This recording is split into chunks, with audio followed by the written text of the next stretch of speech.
दोस्तों नमस्कार। मौजूदा राजनीतिक सत्ता का ही ये कमाल है कि अब इस देश में जो भी चुनाव होते हैं वो बायपोलर होते हैं। यानी एक तरफ बीजेपी है और दूसरी तरफ विरोधी है, या फिर एक तरफ विरोधी हैं और दूसरी तरफ बीजेपी खड़ी है।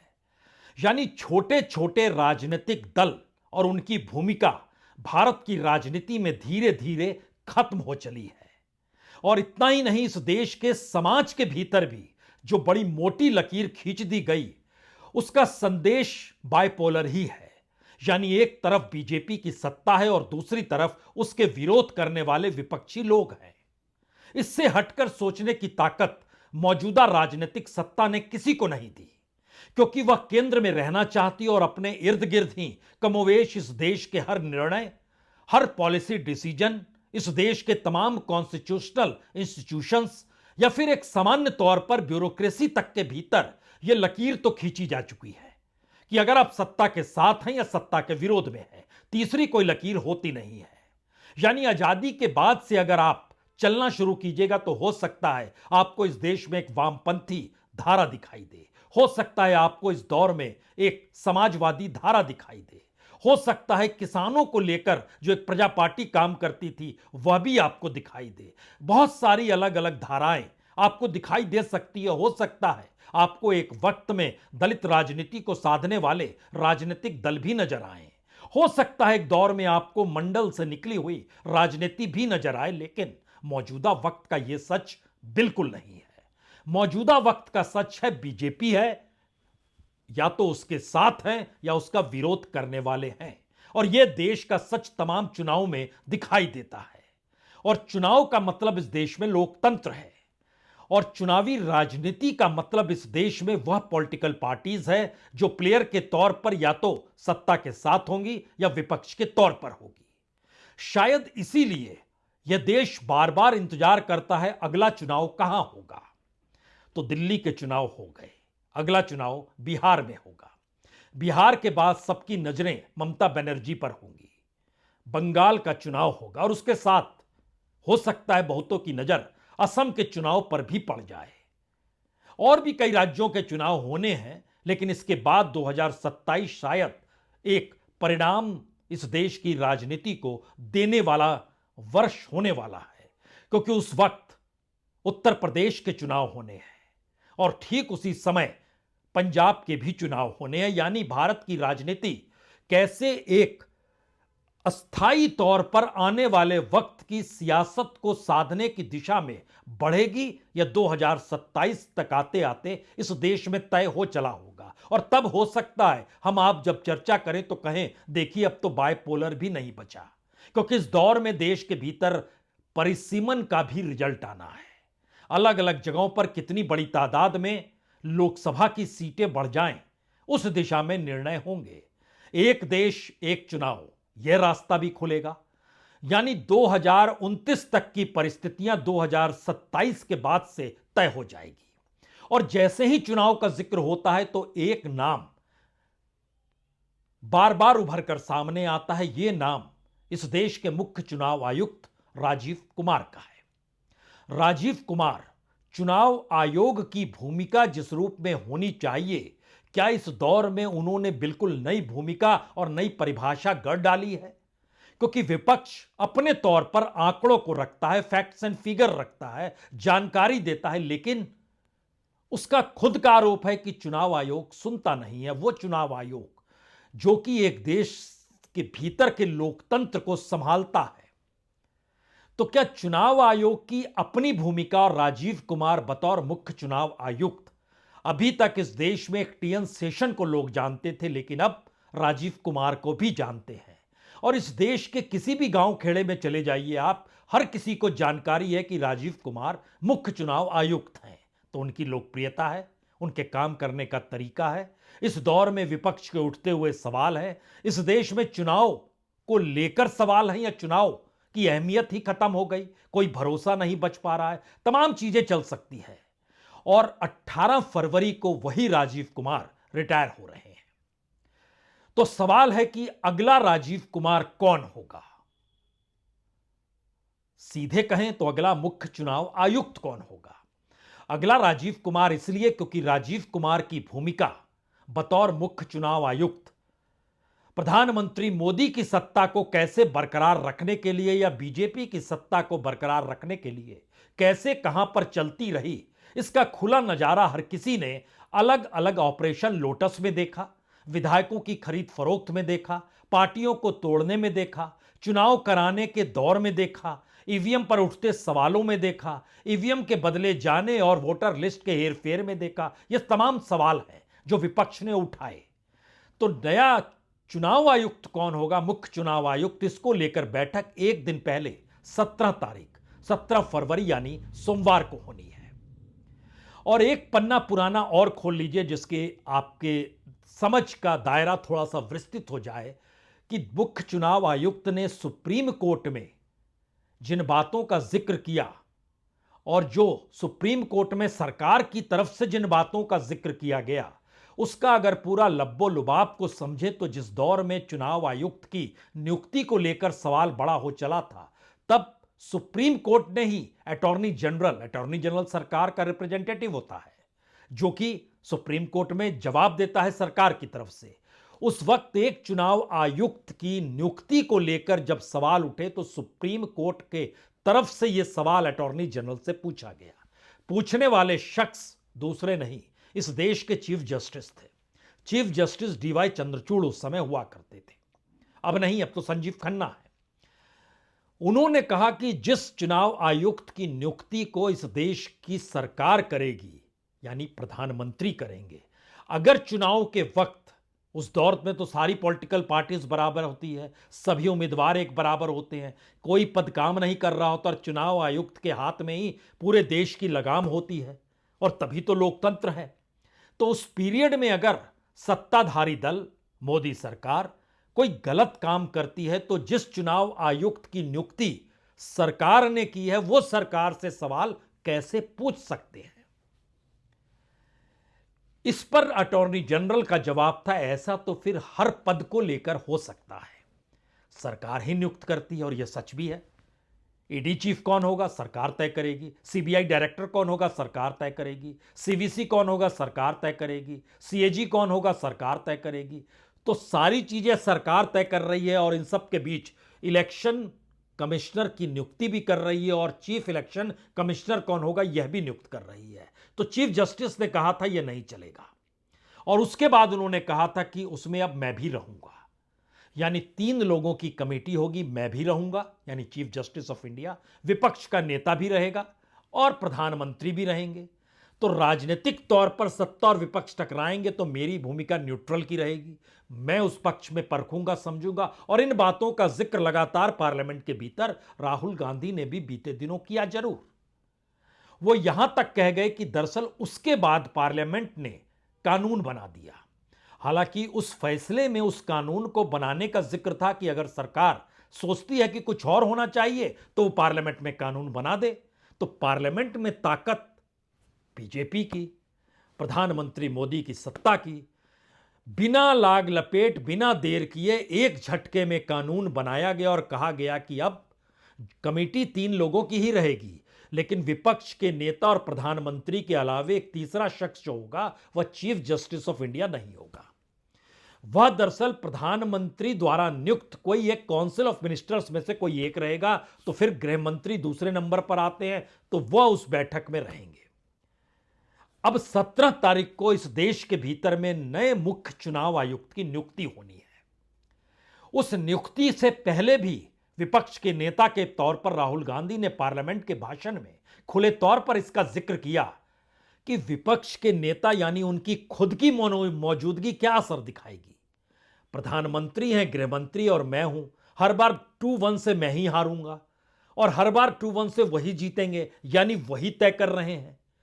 और उस एक्ट को जो बनाया गया, जो पार्लियामेंट के भीतर एक्ट बनाया गया, वह सीईसी यानी chief election commissioner and election commissioner act 23 के नाम से जाना जाता है, 2023। उसके भीतर appointment, condition of service and form of office, इसका जिक्र है। कैसे अपॉइंटमेंट होगी, क्या कंडीशन होगी सर्विस के, क्या कामकाज के तरीके होंगे। और उसमें इस बात का भी जिक्र किया गया कि दरअसल इस बार यानी पहली बार मुख्य चुनाव आयुक्त जो बनेगा उसको हायरार्की के लिहाज से नहीं बनाया जाएगा। इससे पहले हायरार्की के लिहाज से बनता था। हायरार्की का मतलब है जो सबसे वरिष्ठ होगा वह मुख्य चुनाव आयुक्त बन जाएगा।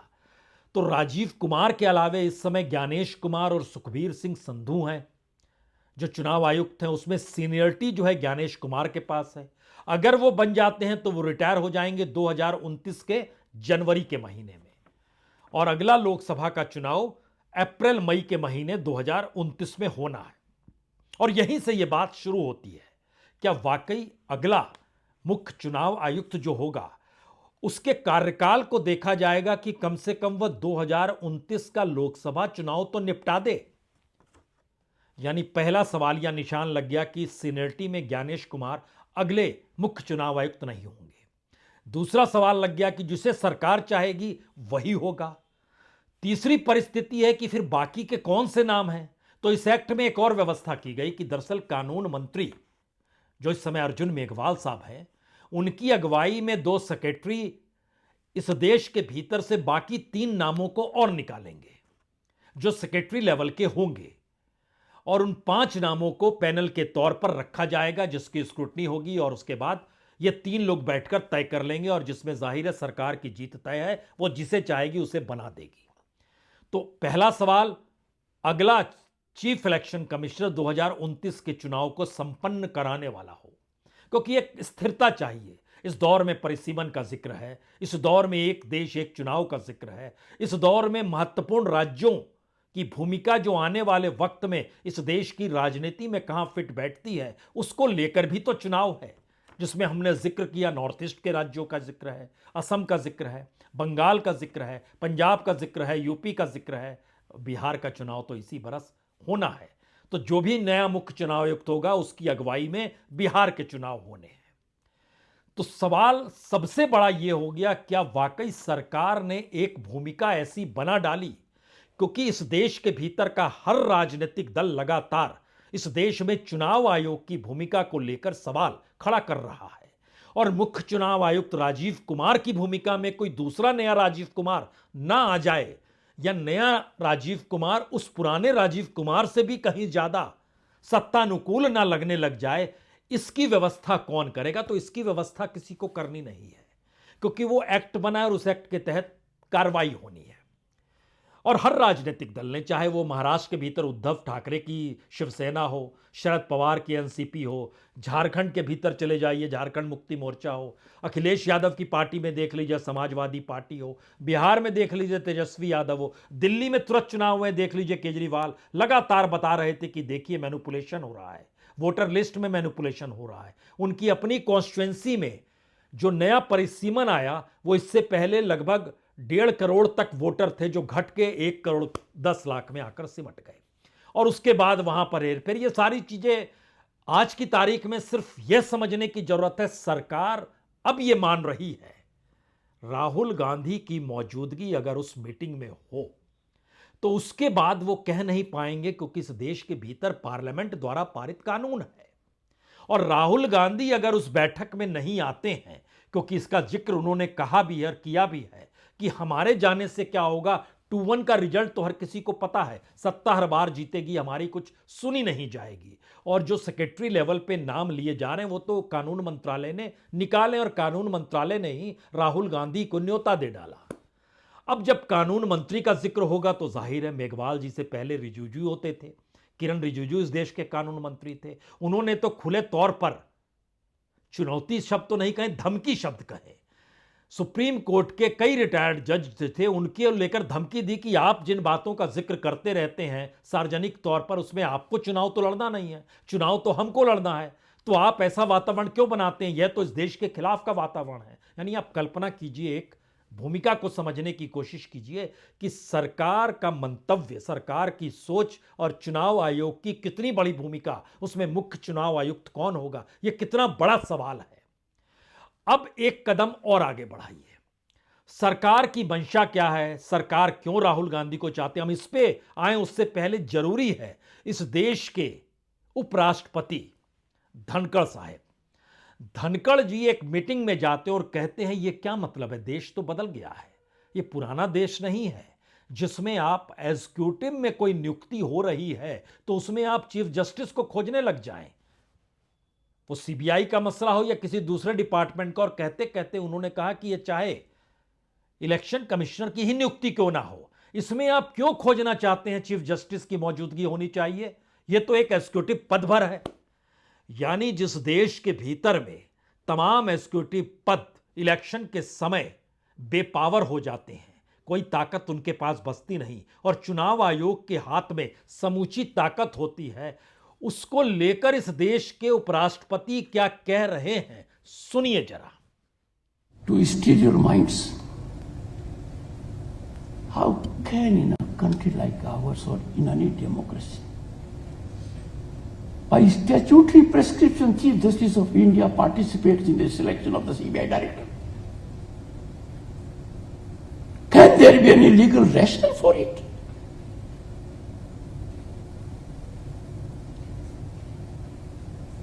I can appreciate that statutory prescription took shape because executive of the day yielded to a judicial verdict. But time has come to revisit. This surely does not merge with democracy. How can we involve Chief Justice of India with any executive appointment? अब इस देश के उपराष्ट्रपति कह रहे हैं कि chief justice क्यों एग्जीक्यूटिव पद की नियुक्ति में उनकी मौजूदगी होनी चाहिए, नहीं होनी चाहिए। यह तो सरकार के हक में है। सरकार को जनता ने चुना है और जनता का भरोसा सरकार पर है, तो सरकार जिसे चाहे नियुक्त करे। कमोवेश यही धारणा बार बार 2014 के बाद मोदी सरकार के जरिए कई मंत्रियों ने खुले तौर पर रखी कि जब जनता ने हमें चुना है तो हमें जवाब जनता को देना है, मैं आपको जवाब क्यों दे। यानी संवैधानिक तौर पर चेक एंड बैलेंस की परिस्थिति एक झटके में इस दौर में गायब हो गई। और यह सवाल धीरे धीरे इस देश के भीतर बड़ा होने लगा, क्या वाकई चुनी हुई सत्ता के पास इतनी ताकत हो सकती है कि इस देश में संविधान ने जो व्यवस्था चेक एंड बैलेंस की है, उस चेक एंड बैलेंस को भी वो डिगा सकता है। अगला सवाल कोई भी पूछ सकता है, धनखड़ साहब को उपराष्ट्रपति बनने से एक शाम पहले तक भी ये पता था कि वो उपराष्ट्रपति बन जाएंगे? जैसे कोविंद साहब जब राष्ट्रपति बने थे तो उन्हें एक शाम पहले पता नहीं था। टेलीफोन दिल्ली से गया था और एक झटके में उन्हें दिल्ली बुलाया गया। उस समय वह बिहार में थे, पटना के राजभवन में बैठे हुए थे। कमोवेश इसी तरीके से राष्ट्रपति पद की नियुक्ति भी एक झटके में हुई। आप यह भी कह सकते हैं कि बीजेपी के भीतर उनके अपने मुख्यमंत्रियों की नियुक्ति कैसे होती है, यह सब कुछ प्रधानमंत्री पर टिका होता है। और दिल्ली का भी मुख्यमंत्री कौन होगा, इसमें भी प्रधानमंत्री की लौटने की इंतजार के साथ अब यह कहा जा रहा है, हां लौट आए हैं, बैठक होगी और उसके बाद तय हो जाएगा कौन मुख्यमंत्री हो गया। यानी हो गया नहीं हो गया, थोड़ी देर के लिए सब भूल जाइए। यानी बीजेपी के भीतर की कार्यप्रणाली इस देश की कार्यप्रणाली में तब्दील हो गई। बीजेपी खुद को चुनाव जीतने के बाद इस देश में अपने आप को देखने लगी और राजनीतिक तौर पर इस देश के भीतर काम करने वाले तमाम संस्थान जो कॉन्स्टिट्यूशनल हैं या स्वायत्त हैं, सत्ता से स्वतंत्र हैं, उनको भी सत्तानुकूल कैसे होना यह हक मान लिया गया। अब अगला सवाल कोई भी पूछ सकता है, तो इसका मतलब है कि सत्ता जिसे चाहेगी उसे नियुक्त करेगी कि यकीनी तौर पर। लेकिन अगला सवाल एक और बात बड़ी महत्वपूर्ण है कि उसी सुप्रीम कोर्ट के भीतर चैलेंज किया गया एक याचिका डालकर कि यह गलत हो रहा है। सुप्रीम कोर्ट ने कहा हम तो भाई लोकतांत्रिक तरीके से और कॉन्स्टिट्यूशनली चीजों को सुनते हैं तो हम सुनेंगे। उन्होंने तारीख लगाई, हम सुनेंगे 19 फरवरी को आपका मामला। यानी जो एक्ट बनाया गया है मुख्य चुनाव आयुक्त या चुनाव आयुक्त की नियुक्तियों को लेकर 2023, उस पर सुनवाई हम करेंगे 19 फरवरी को। 18 फरवरी को राजीव कुमार रिटायर होंगे, 17 फरवरी को उनके बदले कौन होगा उस पर ठप्पा लग जाएगा। एक सिलसिले को समझिए कि भारत में लोकतंत्र किस दिशा में और कैसे किस रूप में चल रहा है। और इस चलने की परिस्थिति के भीतर अगला सवाल, विपक्ष की तमाम पॉलिटिकल पार्टीज जब यह सवाल खड़ा कर रही है कि इस देश के भीतर चुनाव के तरीके को लेकर वो किसी भी हालत में पॉजिटिव नहीं मानते हैं। उद्धव ठाकरे की पार्टी के आदित्य ठाकरे कल दिल्ली आए, वो लगे बोलने की देखिए चुनाव जिस तर्ज पर होता है ये गलत हो रहा है। मुंबई के भीतर खुले तौर पर शरद पवार ने कहा, उद्धव ठाकरे ने कहा जिस तरीके से उनकी पार्टी तोड़ी गई वो बिल्कुल गलत है। ये सारी चीज़ें जिस रूप में चल रही है, इससे पहले अगर याद कीजिएगा तो आपको कर्नाटक में एक वक्त जब सरकार गिरी, मध्य प्रदेश में जब सरकार गिरी कमलनाथ की, ये सारी चीज़ें पुरानी फाइलों में दर्ज है।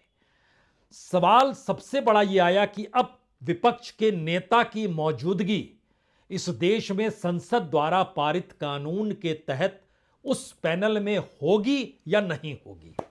अगर नहीं होगी तो सरकार खुले तौर पर यह कहने से चूकेगी कि नहीं, देखिए कानून बनाया संसद ने, हमने तो कुछ नहीं कहा, संसद में आप भी मौजूद थे और उसमें आपने ठप्पा लगाया कि ठीक है विपक्ष के नेता प्रधानमंत्री और गृह मंत्री मिलकर इस देश के चुनाव आयुक्त की नियुक्ति तय करेंगे, तो आप क्यों नहीं आए।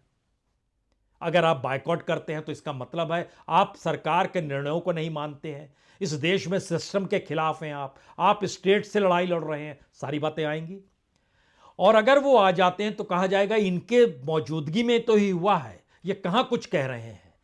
ये असल पेच है। क्या राहुल गांधी उन अंतर्विरोध की परिस्थिति और मौजूदा राजनीतिक स्थितियों में इस देश के मुख्य चुनाव आयुक्त पर जब ठप्पा लगना है तो उसको लेकर वो कैसे रिएक्ट करते हैं, और क्या वो इस रूप में समझा पाने की स्थिति में इस देश को आ पाते हैं, जहां पर इस देश के भीतर लगातार ये मैसेज चल रहा है कि इस देश में एससी, एसटी, ओबीसी, माइनॉरिटीज, इनका कोई योगदान गवर्नेंस के भीतर नहीं है। तो अगला सवाल कोई एक और पूछ सकता है, क्या इसकी गारंटी ली जा सकती है कि कोई ऐसा सेक्रेटरी लेवल का अधिकारी उस पैनल में नहीं होगा जो एससी, एसटी, ओबीसी या माइनॉरिटी से जुड़ा हुआ हो। इस सवाल का जवाब शायद 17 तारीख को मिलेगा, यानी परसों मिलेगा। लेकिन उससे पहले की राजनीतिक परिस्थितियों ने कम से कम 5 बड़े मुद्दों को उठा डाला है। पहला मुद्दा, 2024 के चुनावों का झटका और 2024 के बाद के विधानसभा चुनाव में एब्सोल्यूट पावर पाने का तरीका। यह लाइन 2029 तक जा रही है क्या?